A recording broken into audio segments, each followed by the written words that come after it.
first of all, I would like everyone to get on their seats. So we have an esteemed panel of judges with us, Dr. Devina Gupta, Dr. Misbah Rashid, Dr. Mukul Saxena, and Dr. Amrendra Pandey, who will judge you all guys for 2 awards which we have of Best Parliamentarian and of the Best Performing Group. So the idea of this event is basically to understand how Parliament functions, how the process of lawmaking takes place, and also inculcate the culture of debate among us so that the discourse around policy making improves. So we have the ruling party with us, the Prime Minister, Minister of Finance, Environment Minister, Minister of Social Justice. We have ruling coalition with us, Minister of Health, and we have the opposition party who are seated on left of my side, and the media council in the back side. So, so the schedule of today's event is like this. We will start by oath taking, followed by the first bill, and before lunch we will also have the question hour, and after lunch we will have 0 hour and the second bill, followed by Thanksgiving and the adjournment of the House. So now I would like to hand over my mic to Speaker Archana Gupta, and she will conduct the session from here now. Thank you, Shivang. I welcome all of you to the session today. Please stand up for the national anthem.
I would request you to be standing for the oath, and please repeat after me. I, having been elected as a member of the House, solemnly affirm that I will bear the true faith and allegiance to the Constitution of India as by law established, that I will uphold the sovereignty and integrity of India, and that I will faithfully discharge the duty upon which I am about to enter. Thank you so much. Please be seated.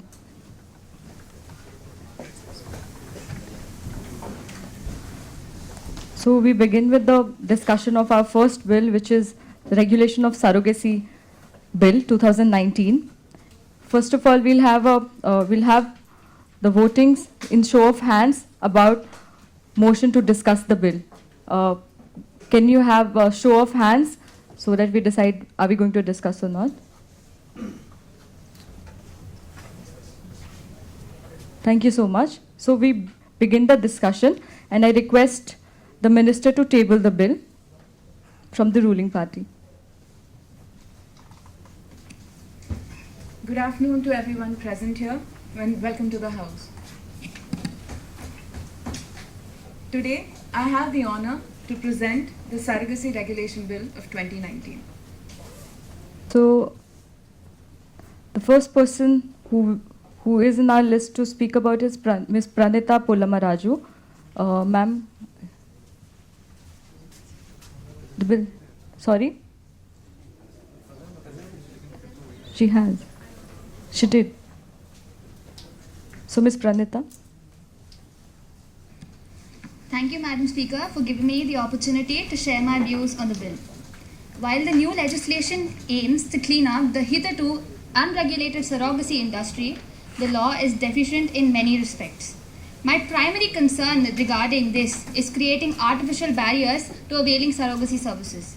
In trying to regulate surrogacy, the contours of family are restricted to heteronormative definitions and outrightly exclude unmarried couples and those who identify themselves as lesbian, gay, bisexual, transgender, and queer couples who do not seem to fit within the rigid patriarchal norms outlined in this bill. Such exclusion is in the teeth of established jurisprudence of the Supreme Court and an affront to the constitutional values under Article 14, which guarantees right to equality. The right to privacy, recognized as part of Article 21, is also clearly violated on the mandating of certificate of essentiality and eligibility. The Act attributes no economic value to women's work. According to Article 21, the right to life, a fundamental aspect, and also the right to reproduction has been embraced under it. The bill deprives poor women of an avenue to monetize their services as a surrogate in the absence of any other gainful employment. The criteria prescribed is also very problematic. The surrogate being married and having a child of her own, setting age limits and having no living child. The law also comes as a discriminatory mark against children with disabilities. Also, what if someone wants to have a child and does not want to have a child and want to protect their bodily autonomy? Should they not be given a due chance at parenthood? Aren't these norms too regressive? Have we not been progressed as a society? Considering altruism in surrogacy, there is a lack of clear definition of the category of close relatives, and it clearly limits the options available for the couple. This would also take a cloudy turn with the involvement of families. The bill also does not recognize any spillover effects apart from medical expenses. Mental health conditions that accompany pregnancy, like postpartum depression or even maternal leave for that matter, is not even considered in the bill. While compensation is needed, there are medical expenses which are needed. There is some aspects beyond compensation that need to be addressed. India was once a surrogacy hub of the world, with a market of annual revenue of more than $400 million and a network of 3,000 fertility clinics. Most of these clinics will close down once the bill is passed. Also, while commercial surrogacy is allowed legally in countries like Russia, Ukraine, Mexico, I strongly urge that India must take a global best practice study to be able to adopt it. A basic but a very flawed assumption here is the thought of removing the commercial aspect would actually remove exploitation. Anytime the law actually overstretches itself by brushing aside the rights of the stakeholders, invariably creates a grey market for the very services it seeks to regulate. In this case, it may also contribute to the development of an illegal and informal market for both egg donation and surrogacy services. To avoid such businesses going underground, we need it to become a more regulated market. So I'd like to conclude by saying that instead of making pioneering legislations that the bill is trying to create, it is ending up creating very contentious regulations. The bill has failed in its very nature to becoming progressive by being exclusionary and vague in its language, opening it to much deliberation and misinterpretations. It is with regret that I say that this law is definitely out of touch in ground realities, and it clearly needs more revisions and consultation. Thank you. Thank you so much, Ms. Pranita Pullamaraju. Now I would invite Ms. Brunal Kulkarni to respond to Ms. Pranita's questions. Thank you, Madam Speaker. I would like to first tell my fellow MPs the basic premise on which this bill has been tabled. Because as a public health professional and an MP, I think it's my responsibility to share my learnings about the surrogacy in India. By the way, legalizing same-sex marriages and others is under Law Commission of India. It's in the pipeline. So, but however, thank you for recognizing that it's a step in the right direction. Until recently, India was the largest provider for commercial surrogacy services in the world. The number of surrogacy births in India tripled from 2007 to 2013, where the Confederation of Indian Industry predicts that we generated $2.3 billion US dollars annually, 50% from which came from West. So monetizing, thank you ma'am, monetizing at the cost of what? Cost of these poor women? We can't see the power dynamics here, because 60% of the women were from the backward class and 22% of these women had no education at all. education, and 19% of them had only primary education. So, do you not think it is imperative to regulate this? Where there is so much of rackets and power dynamics going on between the intending foreign couples and these poor women. Also, medically, now I urge you to all of you to view this bill with respect to ART, which was brought in 1 month before in this parliament. ART stands for Assisted Reproductive Technology, which surrogacy is just a subset of that ART.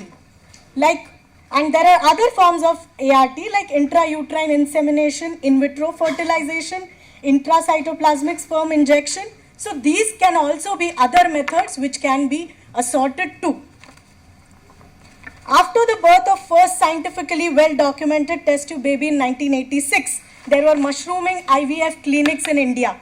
But the services in all those clinics were questionable. And it was guided by just few ICMR guidelines with little medical advice to steer clinicians. The combination of this profit-driven clinics, financially desperate surrogates had led to serious concerns of ethics of surrogacy in India. Secondly, emphasis on the disrespect of women's agency is very important for all of us to consider, because despite the health risks, gender-biased exploitation, insufficient compensation and others are also dealt with this regulation. So please don't interrupt. Health issues, I just can't emphasize enough. Medical research underscores that many cycles of IVF, hormone treatment and this embryo transfer hurts the surrogate's physical health. For surrogacy, doctors have to dangerously impart high number of embryos. Do you know, please, for one baby to survive, they have to inject hundreds of embryos there so that at least one conceives. And because of the fear of immune mismatch, and these conditions lead to eclampsia and gestational diabetes.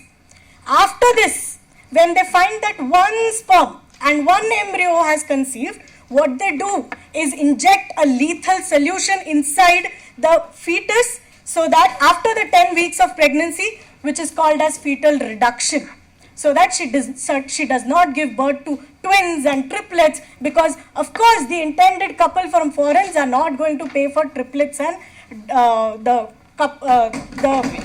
twins that she gives birth to. Implanting such embryos have increased risk of multiple births and substantial health risk. As I said, even twin pregnancy strains organs like liver, kidney and thyroid. In case when a woman is carrying twins and wanted a reduction, the agent and the doctor refused. This is one story which an ethnography which was recorded by the Lancet South Asia Journal in 2014, which said instead they offered additional 5,000 rupees to her to go for C-section delivery. IVF, which is always preferred over intrauterine insemination in order to preserve the anonymity of the donor mother. Ma'am, your time is up. Okay. We will come back to you. I'll just complete my Just few sentence. seconds more. Yes. To ensure that surrogate is not the child of biological mother, I think it's definitely, considering medical research and the empiricism behind it, I think this is the step in right direction. There might be certain amendments, but yes, things are in pipeline. Thank you, ma'am. We should acknowledge that this is the step in right direction. Now I invite Ms. Rashika Singh from Democratic Party of India to share her views.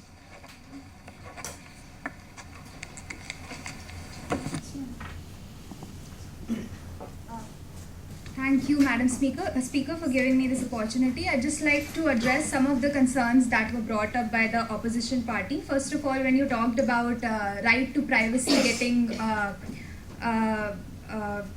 violated in this situation? What right to privacy are you talking about when these women were, their right to life itself was getting threatened because of lack of regulation?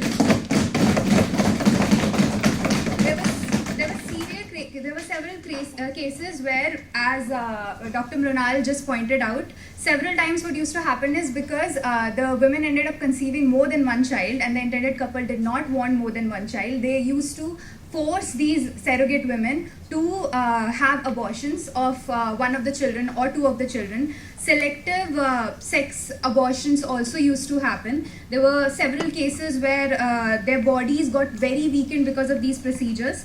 There is a testimony from a survivor, in fact Radha. She said, "My life is over. I have become weak after 2 surrogate egg pregnancy, but I sacrificed my life for the sake of my children." And in this case, she was trying to repay the debt that her husband has incurred due to alcoholism. And this is the situation of poor women who don't have any other options. They're often trying to repay the debts that were incurred by their families, and they're trying to get out of this poverty cycle, and they're not able to do that. Even with 2 to 3 pregnancies, they're not able to do that. They're treated like machines. This is a quote from one of the survivors, Meedha. They were asked to provide, lactating women, they were basically asked to provide milk for the children, and but only through pumping machines. They were not allowed to bond with the child, and in several of these cases, these women provided their own eggs. So the Thank you, ma'am. Thank you, ma'am. This was one point this I'd was like a lot to of point out, when you said maternity benefit acts, when we're trying to regulate this, this is how they'll be able to get their rights from the maternity. We already have a maternity benefit act. When Thank we you, ma'am. regulate Thank you, it, ma'am. Now we have Mr. Peter from the ruling party who will share his views. Thank you, Madam Speaker, for this opportunity. So, as we all are aware, India has become a destination for surrogacy for both domestic and foreign countries. And according to the United Nations 2022, there are over 3,000 clinics for commercial surrogacy across the country. And the clinic used to charge the patients from $10,000 US to $28,000 for the commercial surrogacy. And according to the Guardian, a surrogate mother died because she did not get the proper medical medications.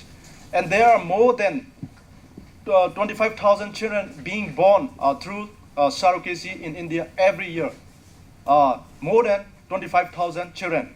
So this figure clearly tells us why we need to pass the bill and why we should ban the commercial surrogacy. So firstly, why we need to ban the commercial surrogacy is because surrogate mother is not treated very well. Her body is just used to have the baby without any compensation, and which create mental, physical, and financial hardship. And secondly, commercialization always lead to child trafficking.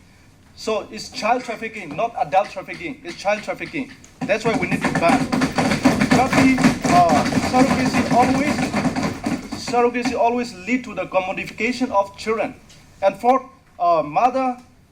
women have been mentally harassed and intimidated in most cases. Therefore, we need this bill to be passed to protect women and children from various kinds of exploitation. Many other countries, like the US, United Kingdom, many other countries has already passed. So we should also pass because it is a good thing. So every law is without questions, but this bill is necessary to protect women and babies from various kinds of exploitations. Thank you, Madam Speaker. Thank you, sir. Now I invite Ms. Bhavna from the opposition party to share her views. Thank you, Madam Speaker. My concern is that complicated rules and regulations that have been brought in make it practically impossible for surrogacy to be effective. There could be other medical reasons for a couple not being able to conceive other than proven infertility. As the bill states, like it being unsafe for the woman or premature menopause, etc. There will be other medical reasons like pre-existing health conditions, logistical complications, problems with previous pregnancy, and also altruistic surrogacy within the family's fault as a concept. loaded with patriarchal control over the reproductive choices of women and going against the core of a right to privacy and right to reproduction. And have you ever concerned a surrogacy mother? The birth of a baby can start a variety of powerful emotion from excitement and joy to tear and anxiety. And it can also result in something you might not expect, that is depression. As in a psychological perspective, most new moms experience postmortem depression, baby blues after childbirth, which commonly included mood swings, crying spells, anxiety, and difficulty in sleeping. Who is responsible for the surrogate if she goes into depression or any other anxiety issues? You can't interrupt. Please. No, please maintain the order. Ms. Bhavna, please continue. Please continue. Madam, please. Sir, please. And also, I would like to get the example of same-sex couple marriage, which has happened recently in Kerala, where they married legally and there is no family support. What if they want to have a child through surrogacy? Will the family help them out? So I would have close relatives concept is a fault concept. Why not friends? Or why only the family members? Thank you. Thank you so much. Now we have Mr. Deep Vora from the ruling party. Thank you, Honorable Speaker, ma'am. I would like to start, ma'am. In India, having a family is usually idealized and motherhood is given the biggest priority. A family is always a thought to complete with offsprings and a lineage continuity is revered. However, some couples having infertility or other issues that prevent them from having a children, which causes tensions and conflict within the family. These couples have the opportunities to become parents through surrogacy, giving them the gift of the life. I would like to counter my friend. The bill which says the Constitution Article 21, it upholds the right to reproduction, which is an essential facet of right to life. This is one of the constitutional right. When one of my friend has in opposition counter this regarding the rights. Every year across the world come to India to seek surrogate mothers because of relatively low cost compared to the world. It gives a clear picture of surrogate market in country which is unregulated, unauthorized, and sperms and human banks within the country. There have been several reports of surrogate mothers who were forced into surrogacy and confined to inhuman conditions, not been given proper nourishment, and paid negligible amount for reproductive labor. Now, due to this unethical practice and exploitation of surrogate mothers, abandonment of child born out of surrogacy, and racket of intermediaries importing human embryos, this bill is one of the most important necessary in our country right now. I would like to highlight one point in the provisions of surrogacy bill, which says that the insurance cover should have a tenure of 36 months. The tenure that ensures surrogate mothers through course of pregnancy and post that is well taken care of. Lastly, I would say, ma'am, as a universal declaration on human rights, this also recognizes right to life as a basic human right of an individual. This making a surrogacy a choice for individual who cannot conceive to have a family. Thank you, ma'am. Thank you so much. Sir, I have a contradiction. Ma'am, please. Now we have Mr. Habib from opposition to respond. Mr. Habib will respond to it, whatever your concerns are. Please. Madam Speaker, firstly, I'd like to say that this bill is an insensitive attack on the feelings and emotions of every grieving parent who are not able to have a child. I want to ask, does a person not have a right to progeny? Does a person not have a right to progeny? Imagine, God forbid, but imagine that any one of us is not able to have a child for whatever reason it might be. What does the bill say? Where does he or she go? Everyone has the right to progeny. Nobody has said no. What if he or she does not have anyone who's willing to be a surrogate mother? Imagine being a homosexual, being a trans couple. Where will he or she go? Where will they go? I know a lot of our members sitting on the other side advocate for LGBTQ+ rights, including the health minister. I asked them, where is the spine today? Has it been suppressed under the tag of your ministership or the weight of the unwillingness to give up on the power and stand for the rights of those people? Coming back to the topic of surrogate mother in case of commercial surrogacy. If a person out of her own will is wanting to become a surrogate mother, who are you to stop her from doing so? Who are you to stop her right over her body? What is the problem if in turn the childbearing couple at least as gratitude pay her? And what is the problem if a woman sees this as an opportunity to lift herself out of poverty, out of economic distress? You know, it is estimated that every 1 out of 6 couple is infertile and is not able to conceive a child. You, through this bill, are stopping their happiness, their right to progeny. Yes, there might be problems. We agree there might be problems. But here we are to regulate those problems, not to ensure that, you know, they're not being able to have a child. Thank you, sir. Thank you, sir. Now, I'll move to Mr. Malcolm Hendricks from the ruling party. Thank you, Madam Minister. Thank you, Madam Speaker, for giving me this opportunity. And I'd like to start my address by directly talking to the opposition through you, Madam Speaker. My learned friend from the opposition says that this government is discriminatory in terms of this bill, which does not recognize same-sex. I would like to reiterate here that same-sex are going to be included in the Special Marriage Act, and it will come under the ambit of this particular bill. It won't say Please let him speak. Please let him speak. Convenience. It is not included in this act. I'd also like to emphasize here that prescribed expenses are open to interpretation. This bill clearly talks about giving insurance for 36 months for every willing woman who chooses to be a surrogate in this matter. I'd also like to address this Constituent Assembly by saying that my learned friend talks about Russia, and in Russia there are no provision for imprisonment of engaging in commercial surrogacy.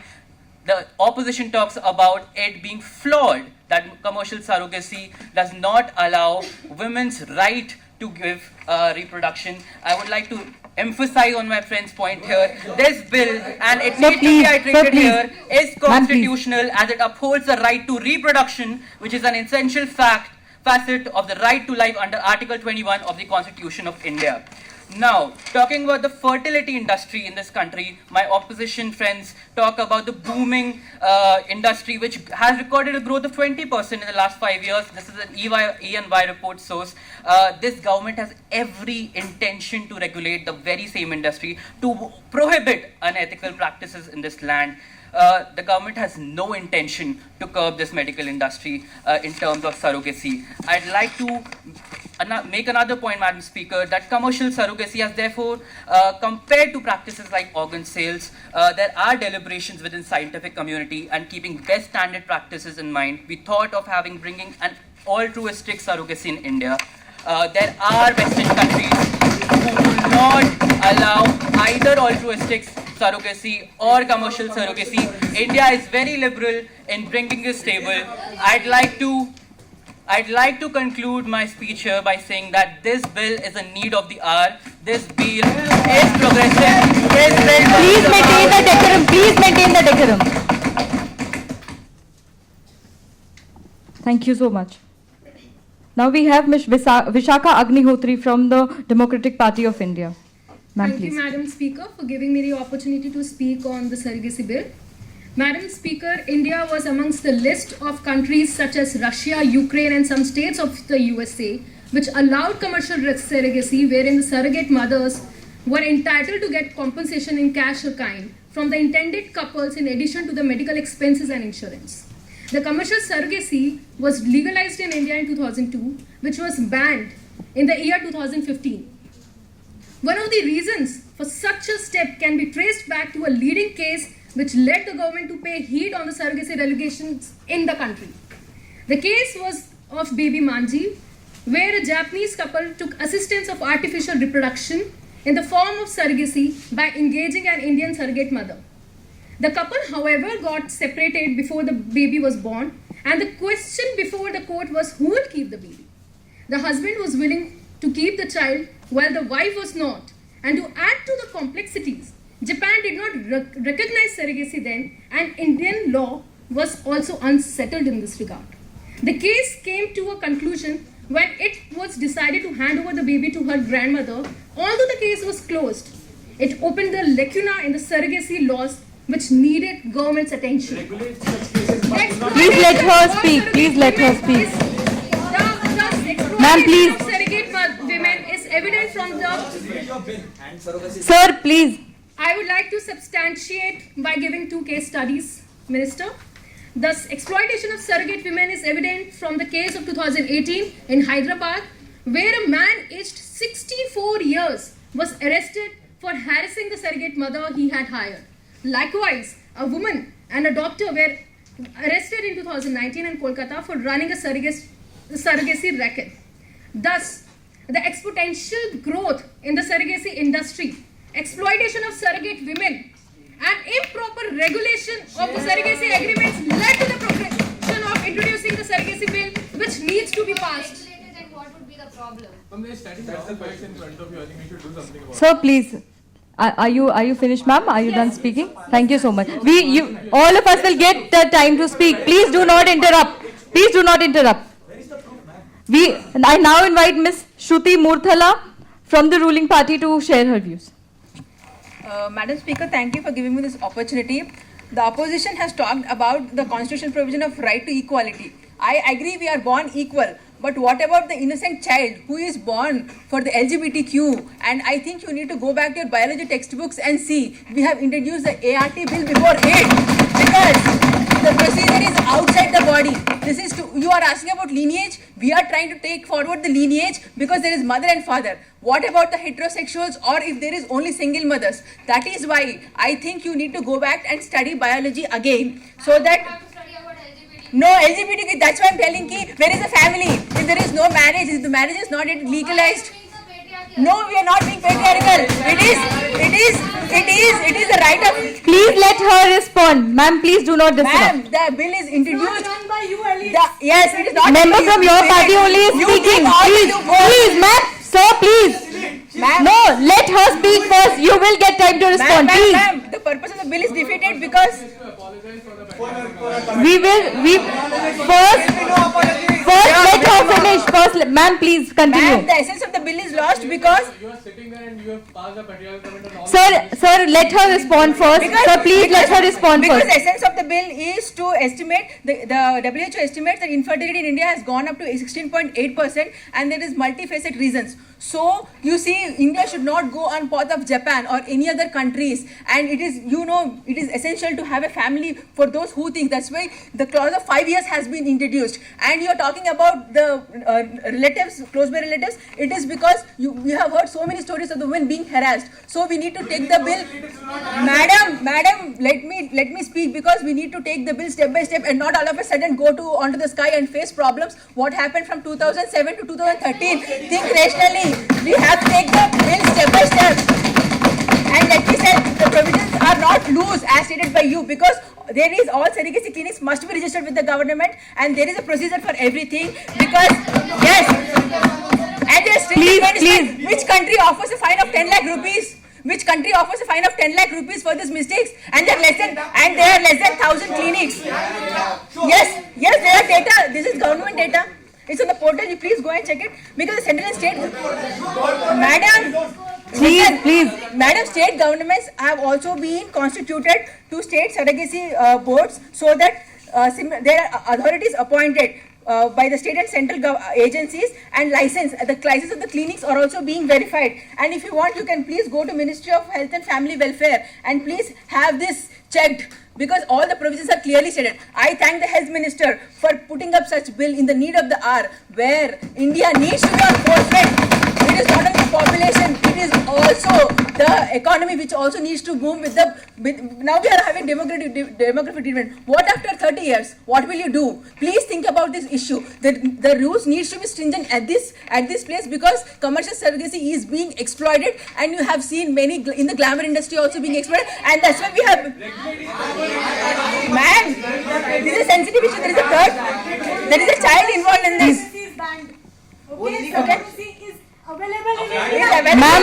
Ma'am, you will get time to speak. Ms. Shruti Murtala, are you done? Yes, I am done. Thank you. Thank you. The Health Minister. I request Ms. Kulkarni to please calm down. Yes. Ma'am, are you done? Yes. Thank you so much. I request the opposition to please maintain the decorum of the house. Please, we should all respect each other's time. Thank you so much. Everybody is equal here. Everybody is equal here. We all are representing our people. So please calm down. Now I invite Ms. Priya Bhatkar from the opposition party. Thank you. Thank you, Honorable Speaker. I would like to start by saying MP Deep Vora started with this grand statement that motherhood is the biggest priority in our country. I would first of all demand an apology because this is not a national priority. Motherhood is not a national priority. Second is infertility has been a historical taboo in our nation. Okay. When you are saying altruistic surrogacy is allowed, you are essentially declaring to your own family members that you are infertile. Imagine the kind of discrimination that people will have to face at home, within their own home. This is a clear reflection of your lack of understanding. Please let her speak. Ms. Kulkarni, please let her speak. Your team member is speaking. Sir, please. It is Sir, a please. clear lack of understanding of the Indian society and Ma'am, how please. families function in India.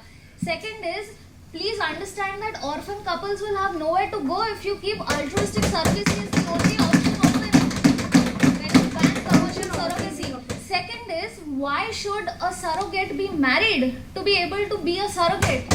What kind of... This is the most... we are speaking about being a progressive nation and going, 20 years, 50 years ahead in time, and the kind of bills that you're passing are going to take us back in time by hundreds of... Apart from that, being able to have a surrogacy only once in itself is an anti-commercial law. Okay, it's an anti-commercial measure which you yourself have provided. Madam, if you get an infection in your finger, you don't cut off your whole hand. Understand that banning commercial surrogacy is not the answer. And I urge the learned community of the ruling party to please understand the black market which is going to sort of bubble up when you have complete bans. There are many cases in our own country, and I am very, very disappointed in saying that many of the examples used by the ruling as well as the coalition party members itself highlight their lack of being able to legislate. Why are we banning? Because if you are incompetent to legislate. Ma'am, please. Ma'am, please. Okay. Oh, really? Yes. What about other examples then?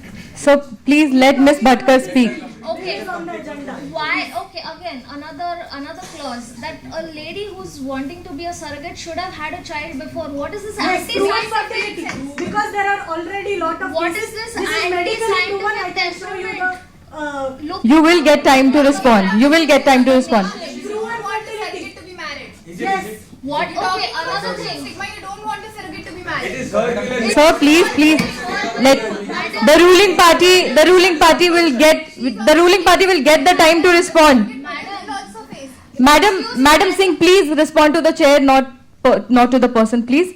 Also, what is the government doing to check the abandonment that is happening? Is there any mechanism that you have, any example that you can give, that the ruling government can give, that they're saying, women are being exploited, children are being exploited? What have you done to check this exploitation?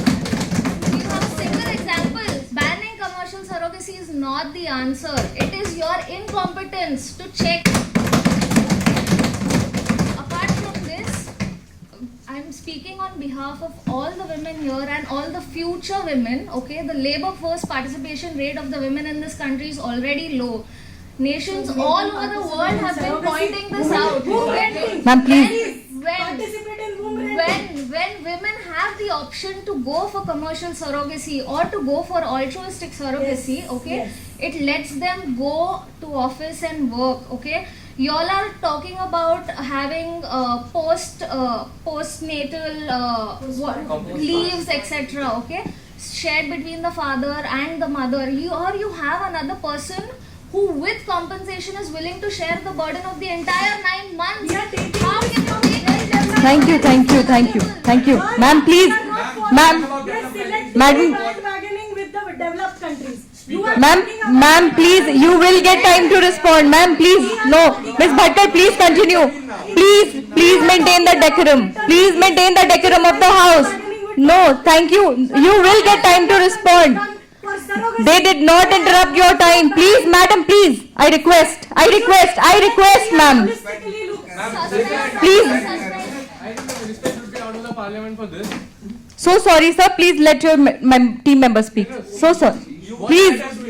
What are you doing? You are being partial towards the opposition party. You cannot question the impartiality right now. Everybody. Why we can? Why you are being interrupted? Can you please let your team member speak? Ma'am, please. Thank you so much. Now I invite the minister. Madam, I would just like to conclude by saying that I urge not just all the women but also all the men here who are going to have children in the future. Please, let's not take agency away from women who want to be surrogates and people who want to have children. Thank you so much. Thank you so much. Sir, please. उनके chair honourable madam speaker yes अध्यक्ष महोदय कह के बुलाया जाता है अगर ये बात अगर मेरे Thank you, sir. Please maintain your calm. I think the same mistakes have been made by members of your team as well. You should pay attention to that. Thank you, Ms. Bhatkar. I would request everyone to please address to the chair and not to the person. And please maintain the decorum. Please do not interrupt each other. Each side will get time to speak and present their opinions. I request everyone to please stick to the decorum. Thank you so much. Now I invite our Minister of Health and Family Welfare, Ms. Aishwarya Srinivasan, to respond to the questions. Thank you, Madam Speaker. Before I begin saying anything, I would like to thank both sides for presenting their thoughts and opinions on this bill. There are a few things that I would like for all of you to consider before we start talking about anything else. This bill came into being, and we were accused of not being in touch with the ground reality. This bill has been in process because of what we've heard from what's happening on ground. And I'll tell you how that happens. There is a paper which has done extensive studies on women who have opted for surrogacy. And this is by Supriya Saravanan of 2018. You can check this in your free time. Now, there are a few things from a health perspective that we need to keep in mind. Children, when it comes to commercial surrogacy, when women are pushed towards this, okay, first thing, women, there is one about women choosing to do this, and the one of circumstances pushing women to make this choice. Number one. Number two, when it comes to health, children have been seen to be born preterm. That in itself is a separate health complication when it comes to children, babies. Second, poor women are still poor despite commercial surrogacy being in place. That does not help your argument at this point, right? Number two. Number three, there are multiple health issues faced by women as already been, as we've already spoken about, but some to keep in mind. Women have been seen to lose uteruses because of the infections they have to sort of experience. Second, there are children who have been born with disabilities and we don't know how to help them out because that takes expenses on these very poor families. Number three, hormone treatments that women have to go through. There are two things that you have to remember. When it comes to commercial surrogacy, women are not allowed to experience postpartum completely. They're put through hormone treatment to be ready for the next pregnancy. What rights are we talking about in this space? Sensitive aspect. When it comes to breastfeeding these children, women have been chemically treated to dry up their breast milk because they have to be ready for the next pregnancy because they need money from that commercial service. What rights are we talking about? In what way? The only question I want to ask you in this case, in what way is this human? And how is this justified in all the rights that we just, as a parliament here, spoke about? Next. Like we've mentioned, poverty has been a major cause because of some of these husbands gambling and of alcoholism. Why should women have to pay for that mistake? And why through their health? Where does women's bodily autonomy in this case go? Where are their rights when they have to pay for the mistakes that they have not committed because their family needs to be taken care of? Every pregnancy has to be, every pregnancy, every surrogate pregnancy gives them 10 lakh rupees, 5 to 10 lakh rupees, which is not enough for them. They have to go through multiple pregnancies to get over the debts that they have. What rights are we talking about? Women's bodies in this case, I'm still speaking, Madam Minister. Women's bodies in this case are being treated like baby making machines. How is that human? What human rights are we talking about? Everyone has the right to progeny. Nobody has said no to it. But that should not come at the cost of other people's lives. Yes. My fellow minister here asked me where my spine goes when it comes to advocating for the rights of people. My spine is right here. Yeah. It still stands for every single person. It still stands for every single person being able to enjoy the right of having a family.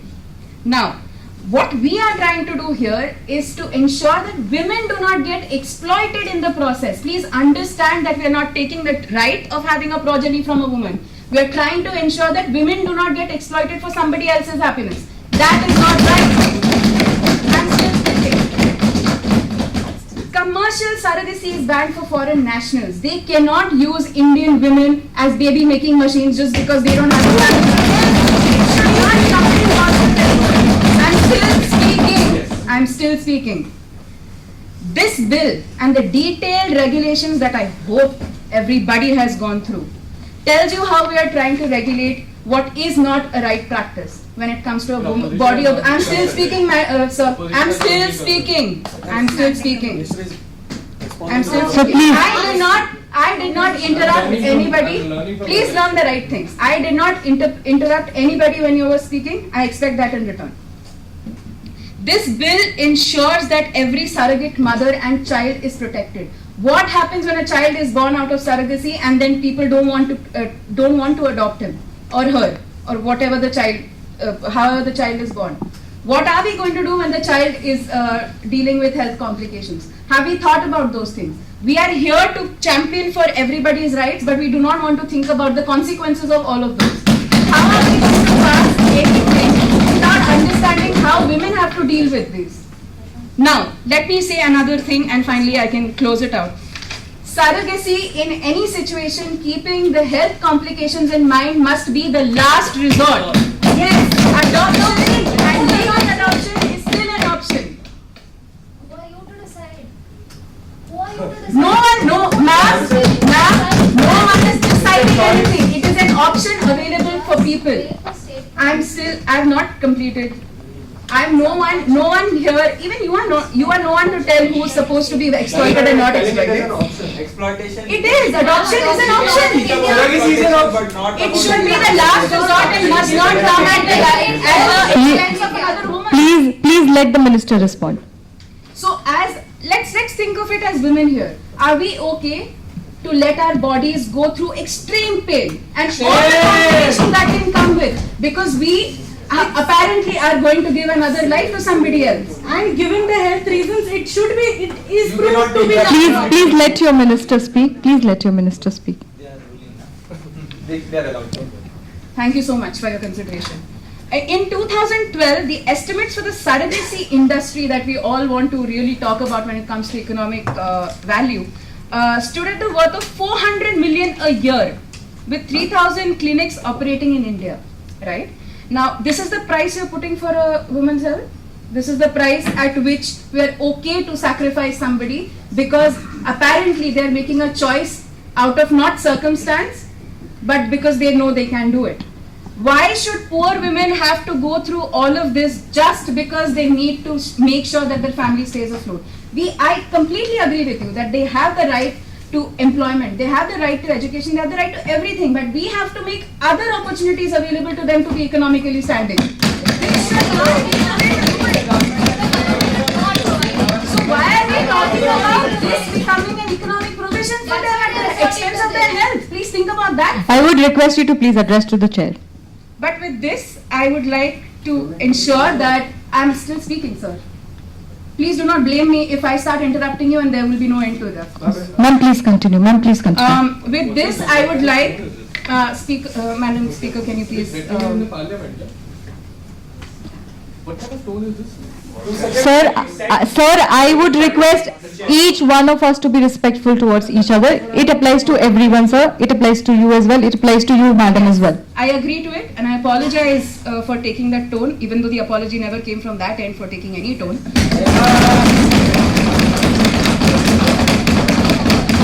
Let's stick to the agenda. With this, I would like the Parliament, the members, my respectful members of the Parliament, to please err on the side of proper judgment, err on the, and understand what is at stake here. It's the health of the women we're talking about. It's the children who are going to come next that we're talking about. Madam Speaker, I think it's disrespectful when there are other conversations happening while I'm making a point, but okay. Clearly there is bias on the other end. Sir, please. I would like for all of us to understand the urgency of this bill, the requirement of this bill at this point in time, and make sure that we pass this bill. Thank you, ma'am. So now the House puts the regulation of surrogacy bill to the vote. Madam Speaker, we'd like to respond before you put it to vote. No, sir. No, sir. All of us have given. All of you have been given the chance. Who have, according, because the list was sent by your party with your consensus. Please, now we didn't know please. what else. Now we will. I respect your opinions. But now we will move. We will move forward to the voting. Please. The surrogacy mafia. On the contrary, what we are asking for. All of us did get chance to speak. Please. Now we move the. It's same for everybody. Please. Now we move, madam. Please. Now we move to the voting of the bill. We will vote by the show of hands. I now table the bill, the surrogacy regulation bill, for voting. Whoever is in the opinion, please raise your hand of supporting and passing the bill. Thank you, sir.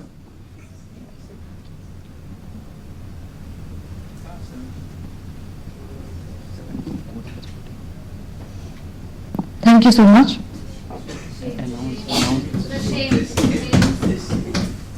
So, the votes which has come in favor of passing the bill is 17 by show of hands.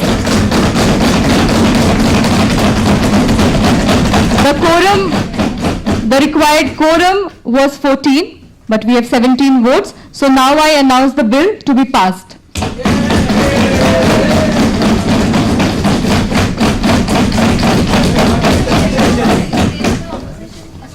Thank you so much. Now, sir, please, I would like to reiterate that please maintain the decorum of the House. We all represent the people from where we are being elected, and this is not how they would want us to respond to. Thank you. Now we move to the question hour. So, the first question is being asked by Mr. Bhardwaj, and I would like the Minister of Environment, Forest and Climate Change to respond to it.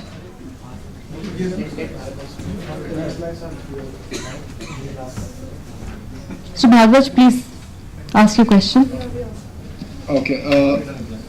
As mentioned, the government. I claim that this government is a whistleblower. While the recent amendments to the Mines and Minerals, that is a draft bill regulation act, the recent notification clearly mentions that quarrying in eco-sensitive zones is seeing clear digression, especially in the Western Ghats, in the lands of Karnataka, from its intent with political players involved. What is your stand on this issue? Why whistleblower is the government says something and does something, when your own government, which is being ruled in Karnataka, is against this? Can you please justify this? Thank you. I would request the Minister to respond to it. Yes, ma'am.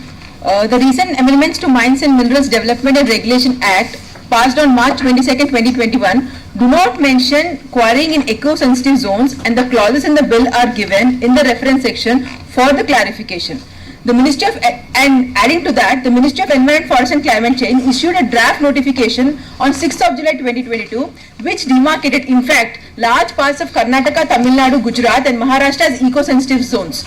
Among these states, Karnataka has got lion's share in the Western Ghats of 20,668 square kilometers of the total demarcated area of 46,832 square kilometers.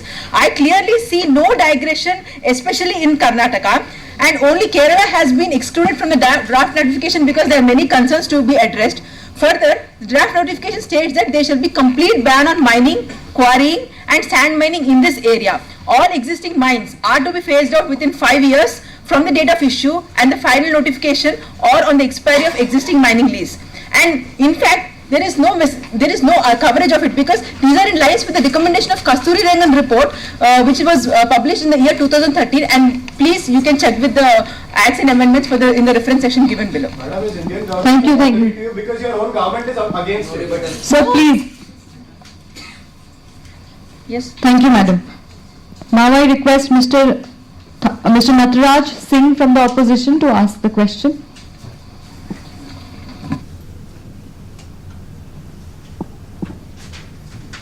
Thank you, Madam Speaker.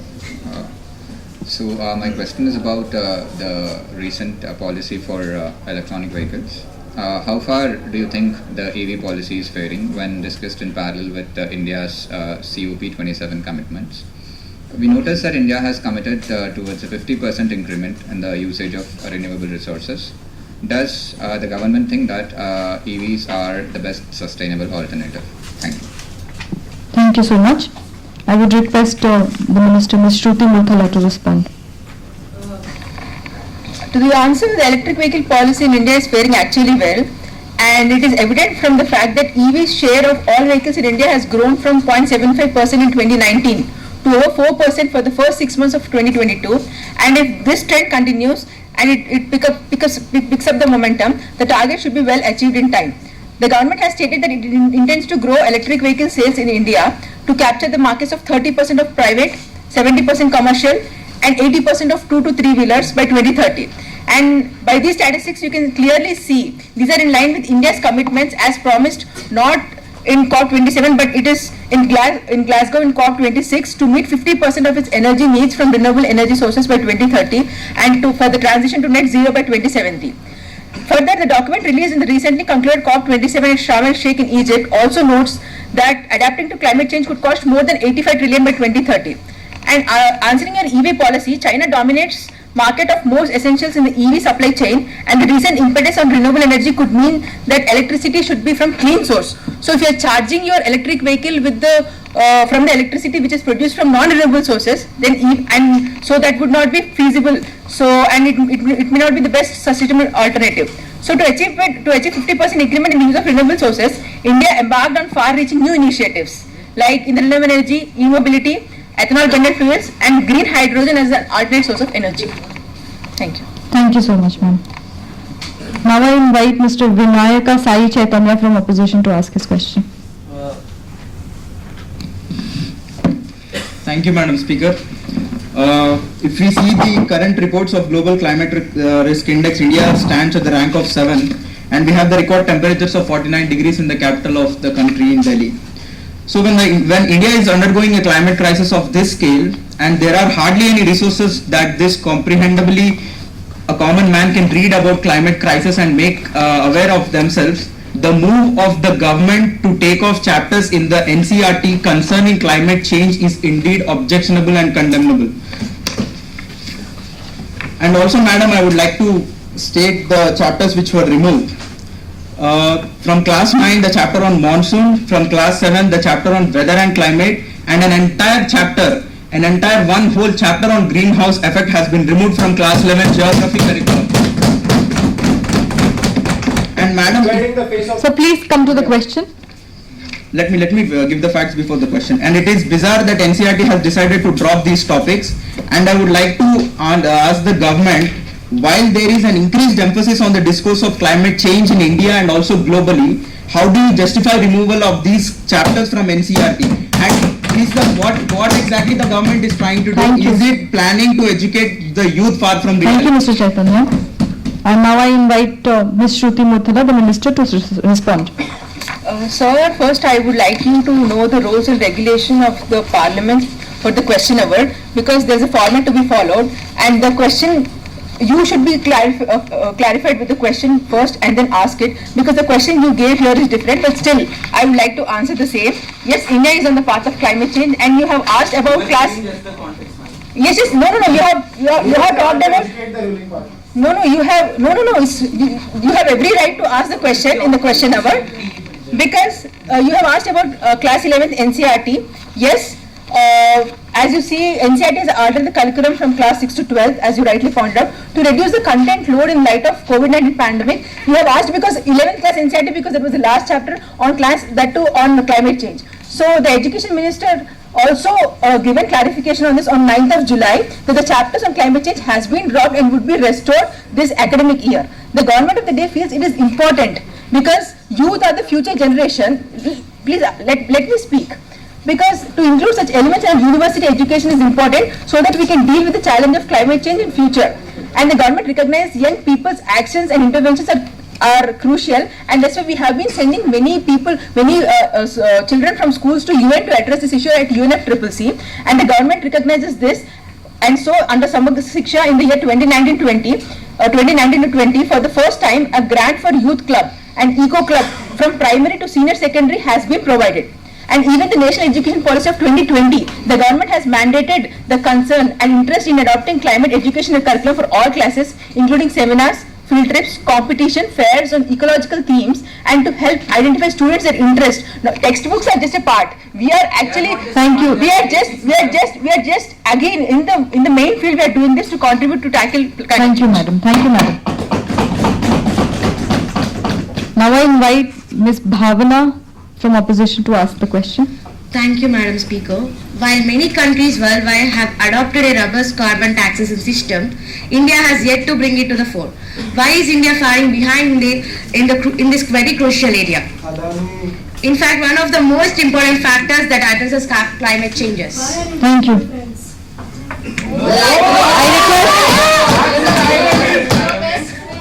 Sir, please, madam, I would also request the same for you.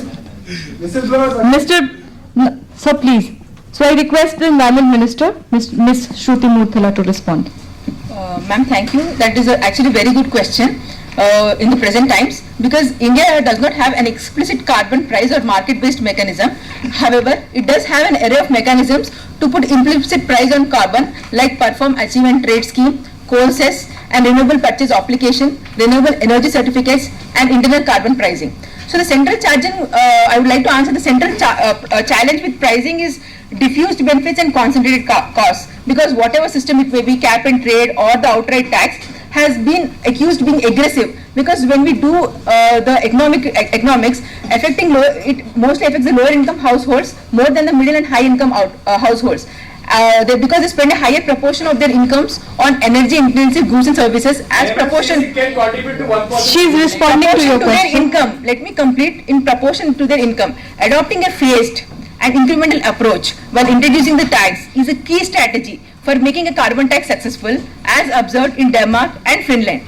So moreover, a carbon tax would deliver the promised outcomes only if the price is high enough, which India is not in situation. Moreover, a carbon tax would deliver, the IMF estimates that the tax of $75 US dollars per ton will increase the cost of coal by 230%, natural gas by 25%, electricity by 83%, and petrol by 13%, and can hamper growth on emerging economies like especially in India, ensuring that high price would not be a viable option, at least not in the short run. So based on international experience also, it is evident that carbon pricing cannot be the cornerstone of any global climate policy, nor it is expected to be. Thank you, ma'am. Now I invite Mr. Junaid to ask his question. Thank you, Madam Speaker. Through you, I would like to ask the concerned Minister of Climate Change and Environment for the question I asked. That is, India updated its NDC with Panchamrit on the basis of it is understood, and however, there seems to be a counterproductive measures and practices still being encouraged. How does the government explain its high allocations to fossil fuels and the NDCs not being sector specific? And the answer in return I received from the Minister speaks about 50% cumulative electric power installed, and government investing more in LED bulb campaigns and net zero by 2030 by Indian Railways. I would like to specifically ask the minister, why can't we be very sector specific? Thank you, sir. I request Environment Minister Ms. Shruti Murthala to respond. I agree that fighting climate change is a collective issue and India should be at the forefront, as you can see in the COP27 what India has done. And the commitment it has made, like emission intensity of its GDP by 45% by 2030 from its 2005 levels. We are not adopting because any sector specific mitigation because we have different requirements. Our iron and steel industry requires differently, and if you have sector specific targets, where does our growth and development goes? Because we have to get funding according to the Paris Agreement which we have from the developed countries. They are not giving us technology. They have already developed by using the resources which they have got. So at this point of stage, we are committing ourselves to net zero, and we are aspiring as well for the $5 trillion economy by 2025 to 26. India at this stage cannot completely move out of fossil fuels, especially when renewable energy production is not scaled up to meet its growing energy demands. So India's climate actions have been mainly financed from the domestic sources. So however, providing new and additional financial resources and commitments made under UNFCCC and Paris Agreement, which the developed economies have made, then India will adopt to this because there are many. If we adopt them, then there are many vulnerable sectors, and the lower section of the society will be affected if we adopt these policies and strategies. Thank you, Madam. Ms. Pranita Pulumaraju, please ask your question. Thank you, Madam Speaker. My question is that the plastic ban in India clearly remains adult. So while the odds are skewed towards the smaller segments, the big players are not made accountable. What is your answer for this? And also, why is India not implementing a plastic litter tax? Thank you, ma'am. I request Minister Ms. Murthala to respond, please. Yes, plastic ban in India remains adult, but in clarion with the call given by the Prime Minister to phase out single-use plastic by 2022, keeping in view the adverse impacts of littered plastic both on terrestrial and aquatic ecosystems, Minister of Environment, Forest and Climate Change has notified the Plastic Waste Management Amendment Rules 2021, which prohibits identified single-use plastic items which have low utility and high littering potential. So to stop this, lightweight carry bags with effect from 2021, the thickness has been reduced 50 microns to 75 microns and then to 125 microns with effect from 31st December 2022. So we are gradually phasing out the gradually phasing to increase the thickness of the plastic, and also we have introduced levying of penalties or environment composition under polluter pay principle on those who do not comply with the rules. So this covers all the citizens of India and not only the weaker sections or the businesses which are small.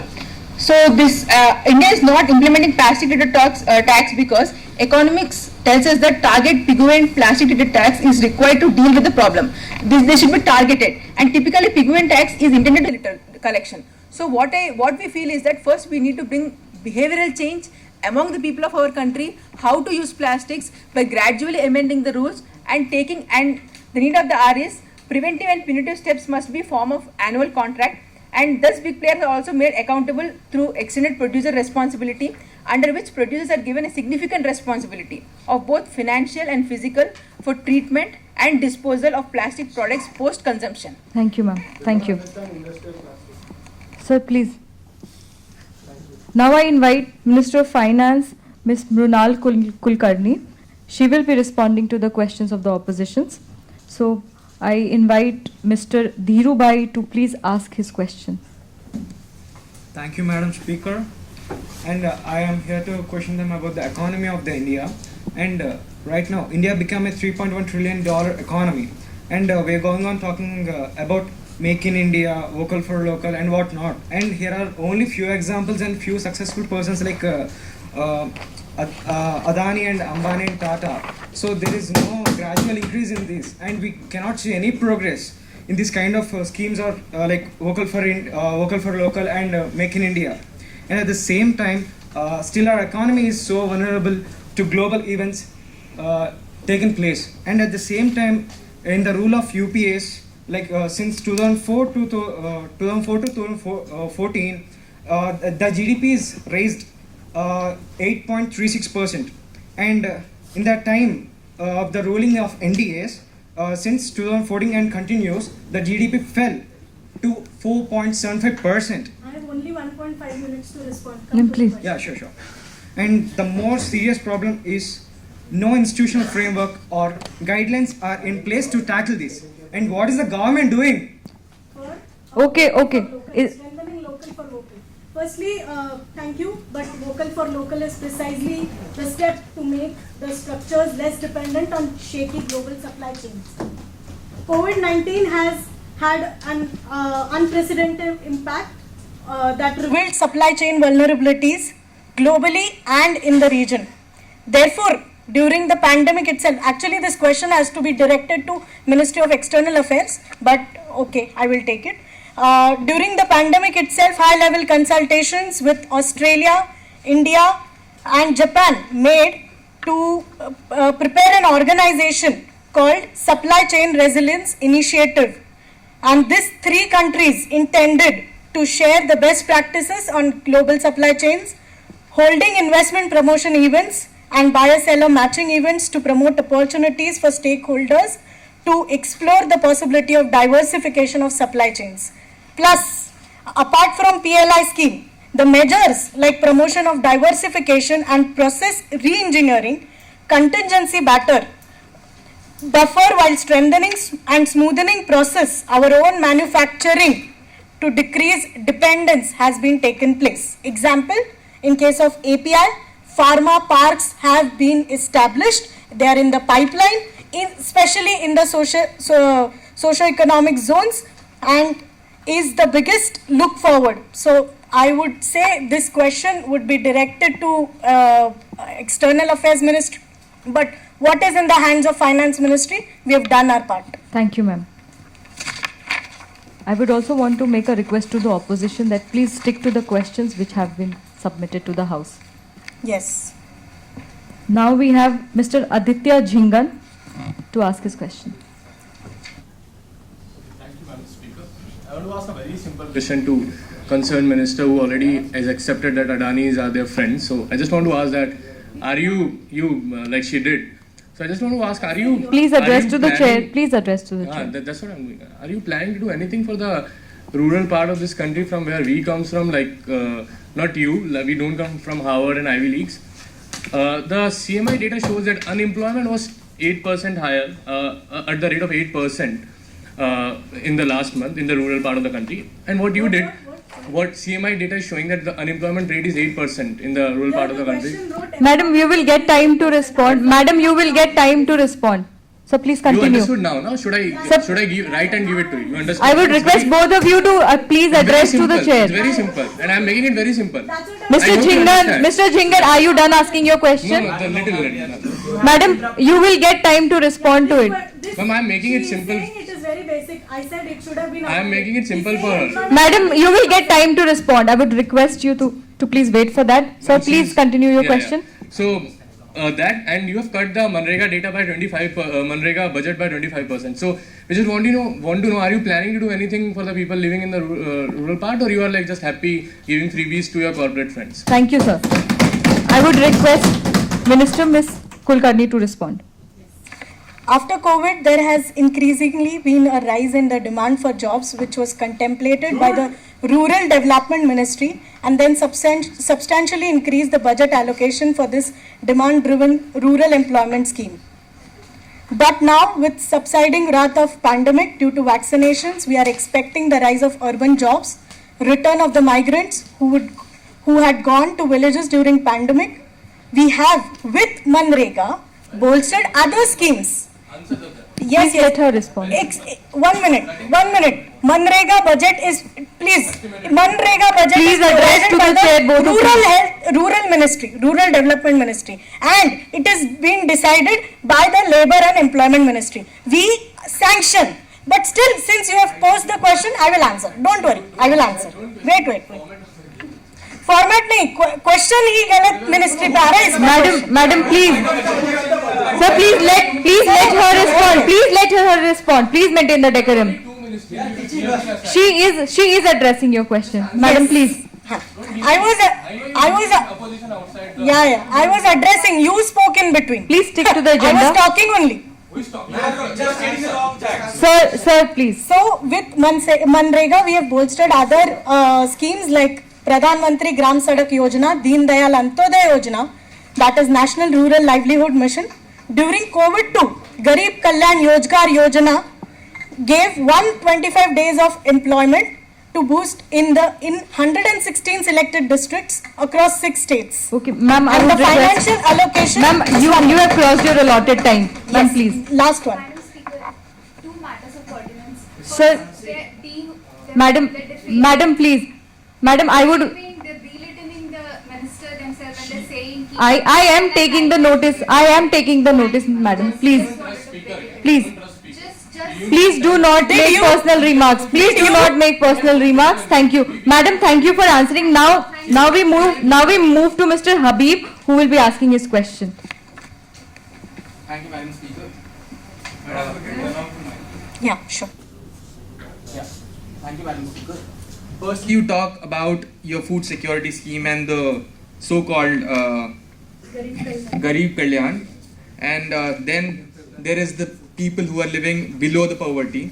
There are people, according to surveys. Of course, you will not reveal the NSSO surveys, which talks about. Please do not interrupt, surveys. Mr. Chaudhary. Please. Yes, in the hunger report released by the Right to Food campaign, which says that 66% of the people say that their incomes have decreased since 2019, and 60% of those have said that their incomes have become half of what they used to be. Almost half of the people say they have outstanding debts, and close to 1/3 said that they had to skip meals today in India. And our hunger index shows the same too. But you talk about food security schemes, etc. Say what you've done for them. Thank you. Thank you. I would request Minister Ms. Kulkarni to respond, but before that, I would like to request everyone, please avoid crosstalks. Please address to the chair.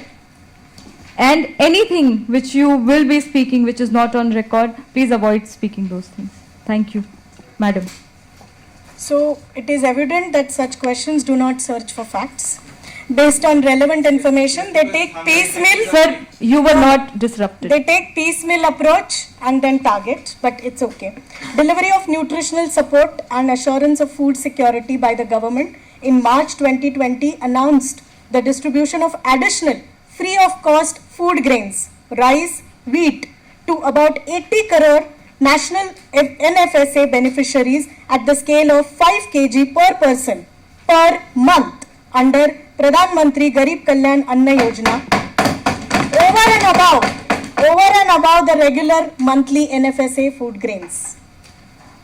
So far, under PM Garib Kalyan Anna Yojana scheme, the government allotted almost 1,121 lakh metric tons of food grains to the states and union territories, equivalent to 3.9 lakh crore in food subsidy. The scheme has extended till December 2022. Sir, scheme is still going on. Next, the Poshan Abhiyan 2.0 has now been equipping Asha workers with real-time data analysis through their capacity building approach, which is decreasing the amount of stunting and wasting in the children under age of 5. Thank you, ma'am. Thank you, ma'am. You have crossed your allotted time. Now I request Mr. Karthik to ask his question. Simple question, ma'am. The rupee has been depreciating against the dollar recently due to many international factors. So, what is the impact of the rupee depreciating against the dollar, and what are the measures being taken by the government to tackle this issue? In the written response, there was a point about the British pound, the Japanese yen, and the euro. But this question is specific to the. This question is specific to the US dollar, Indian rupee vis-a-vis US dollar, because more than 70% of our international exchange is done in the US dollar. Thank you. I would request the Minister of Finance, Ms. Kulkarni, to respond. So, as you all know, global factors such as Russia-Ukraine conflict, soaring crude oil prices, and tightening of global financial conditions are the major reasons for the weakening of Indian rupee against the US dollar. The outflow of foreign portfolio capital is also one of the major reasons for the depreciation of Indian rupee. Monetary tightening in advanced economies, particularly in the United States of America, tends to cause foreign investors to withdraw funds from emerging markets like us. And as you already said, Japanese yen and euro, they have also weakened. So we have to be communitarian in the sense we have to analyze what is going on internationally also. The impact of exchange rate depreciation on different sectors of Indian economy, they depend on number of factors like exports and imports, relative prices of domestic and global products, softening of international commodity prices. Hence, we have to pay attention what is happening internationally also. Plus, the RBI are closely monitoring the emerging external position, including the exchange rate of the rupee, and on ongoing basis calibrating policies or regulations to support the robust macroeconomic outcomes. RBI has raised interest rates in the recent months that increase the attractiveness of the holding of Indian rupee for residents as well as non-residents. The government will review mandatory hedging condition for infrastructure laws. Thank you, ma'am. Thank you, ma'am. You have crossed the allotted time. So I thank everyone for the discussion. And now we break for lunch and we reconvene here at 5 minutes past 2 to 5. I would request everyone to be seated by time. Thank you so much.